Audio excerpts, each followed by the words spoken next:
రాజ్యసభలో ప్రాతినిధ్యం లేని టీడీపీ జనసేనలకు ఆ లోటు భర్తీ కానుంది. ఏపీలో ఖాళీ అయిన 3 రాజ్యసభ స్థానాల ఉప ఎన్నికకు షెడ్యూల్ రిలీజ్ అయింది. ఏపీలో అసెంబ్లీ ఉన్న సంఖ్యాబలం ఆధారంగా 3 స్థానాలు కూటమికే దక్కనున్నాయి. ఆ స్థానాలకు ఎవరిని ఎంపిక చేయాలనే దానిపైన ఇప్పటికే కూటమి పెద్దలు సూత్రప్రాయంగా నిర్ణయానికి వచ్చినట్లు తెలుస్తోంది. 1 జనసేన, 2 టీడీపీకి దక్కనున్నాయి. ఆ క్రమంలో రాజ్యసభకు వెళ్లేది ఎవరు అనేది ఆసక్తికరంగా మారింది.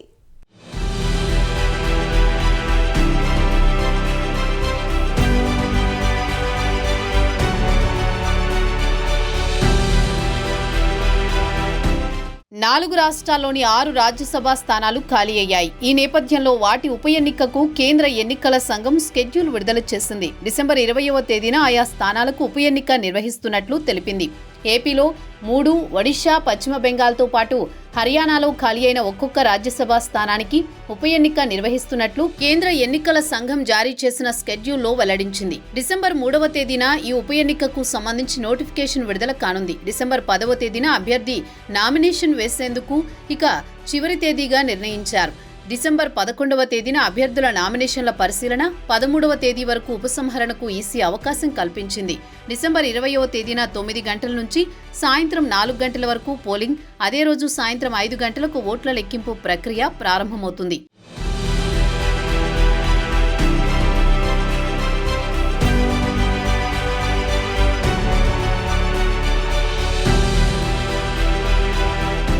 ఆంధ్రప్రదేశ్లో 3 రాజ్యసభ స్థానాలు ఖాళీ అయిన సంగతి తెలిసిందే. మోపిదేవి వెంకటరమణ, బీద మస్తాన్రావు, ఆర్ కృష్ణయ్య తమ రాజ్యసభ స్థానాలకు రాజీనామా చేశారు. దీంతో ఆయా స్థానాలకు ఉప ఎన్నిక అనివార్యమైంది. గత జగన్ ప్రభుత్వ హయాంలో ఆ ముగ్గురు వైసీపీ తరపున రాజ్యసభకు వెళ్లారు. కానీ ఈ ఏడాది మే, జూన్ మాసాల్లో జరిగిన అసెంబ్లీ ఎన్నికల్లో ఆ పార్టీ ఘోర పరాజయం చవిచూసింది. ప్రతిపక్ష హోదా సైతం వైసీపీకి దక్కలేదు. కేవలం 11 స్థానాలకు ఆ పార్టీ పరిమితమైంది. ఆ క్రమంలో వైసీపీ అధ్యక్షుడు మాజీ సీఎం జగన్ అనుసరిస్తున్న వైఖరిపై ఆ పార్టీలోని అగ్రనేతల నుంచి సామాన్య కార్యకర్త వరకు అంతా గుర్రుగా ఉన్నారంటున్నారు. ఈ క్రమంలో పార్టీ ఓటమి పాలైన నాటి నుంచి పలువురు వైసీపీని విడుతున్నారు. అలా మోపిదేవి వెంకటరమణ, బీద మస్తాన్రావులు తమ పార్టీ ప్రాథమిక సభ్యత్వంతో పాటు రాజ్యసభ స్థానానికి సైతం రాజీనామాలు చేశారు. అనంతరం వీరిద్దరూ సీఎం చంద్రబాబు సమక్షంలో తెలుగుదేశం పార్టీలో చేరారు.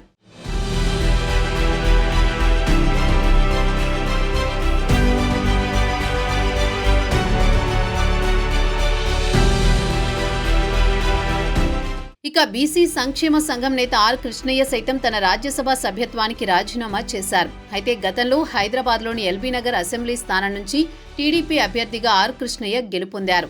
జగన్ బీసీ ఓటు బ్యాంకు లెక్కలతో ఆయన్ని ఆంధ్రప్రదేశ్కు తీసుకొచ్చి రాజ్యసభకు పంపారు. కృష్ణయ్య తెలంగాణలో సొంత పార్టీ పెట్టుకునే పనిలో పడ్డారని ప్రచారం జరుగుతోంది. ఆ ముగ్గురి రాజీనామాతో రాజ్యసభలో వైసీపీ బలం 11 నుంచి 8కి తగ్గిపోయింది. ఖాళీ అయిన ఆ 3 స్థానాల్లో నియామకంపై కూటమి పెద్దలు ఒక నిర్ణయానికొచ్చినట్లు తెలుస్తోంది. టీడీపీకి 2, జనసేనకు 1 స్థానం ఖాయమైందట. టీడీపీ నుంచి పలువురు రాజ్యసభ సీట్ల కోసం పోటీ పడుతున్నారు. టీడీపీకి దక్కే 2 స్థానాల్లో 1 గుంటూరు మాజీ ఎంపీ గల్లా జయదేవ్కు దక్కుతుందన్న ప్రచారం జరుగుతోంది. ఆయనతో పాటు అదే కమ్మ సామాజిక వర్గానికి చెందిన మాజీ ఎంపీలు కంబంపాటి రామ్మోహన్ రావు, కనకమేడల రవీంద్ర సైతం రేసులో కనిపిస్తున్నారు. మంత్రివర్గంలో అవకాశం దక్కని క్షత్రియ సామాజిక వర్గానికి చెందిన కేంద్ర మాజీ మంత్రి అశోక్ గజపతిరాజు పేరు సైతం పరిశీలనలో ఉందంటున్నారు.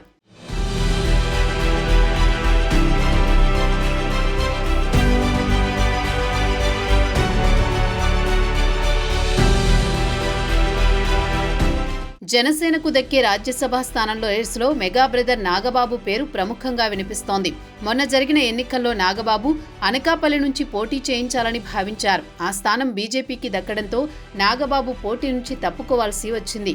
అయినా తమ్ముడికి అండగా జనసేన తరపున నిలబడ్డ నాగబాబు పార్టీ కోసం ఎంతగానో కృషి చేశారు.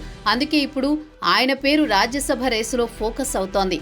అలా మెగా ఫ్యామిలీ నుంచి మాజీ కేంద్ర మంత్రి చిరంజీవి, ప్రస్తుత ఏపీ డిప్యూటీ సీఎం పవన్ కళ్యాణ్ల తర్వాత 3వ బ్రదర్ చట్టసభల మెట్లెక్కబోతున్నారంటున్నారు. మొత్తం మీద ఇప్పటి వరకు రాజ్యసభలో ప్రాతినిధ్యం లేని టీడీపీ, జనసేనలకు ఈ ఉప ఎన్నికలతో పెద్దల సభలో చోటు దక్కనుంది.